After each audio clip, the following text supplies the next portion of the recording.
بسم الله والحمد لله والصلاة والسلام على رسول الله الأمين. وبعد، أحبتي في الله المشاهدوننا، وصلنا لإنزال كواليب بئر سرقة الجارية رقم 87.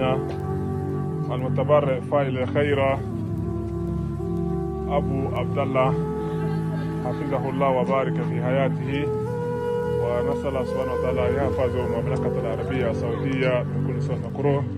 ونحن اليوم يوم الثلاثاء بتاريخ 27 من شهر جمادى الأولى عام 1447، موافقة ب18 من شهر نوفمبر عام 2025، مواصلة أعمال بئر.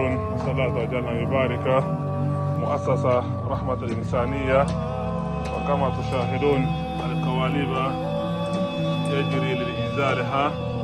نسأل الله أن يبارك ويتقبل ويجعل كل ما تقدمونه في موازين حسناتكم يوم القيامة، يوم لا ينفع فيه مال ولا بنون إلا من أتى الله بقلب سليم. تقبل الله منا ومنكم صالح الأعمال، وجعل الله كل ما تقدمونه في موازين حسناتكم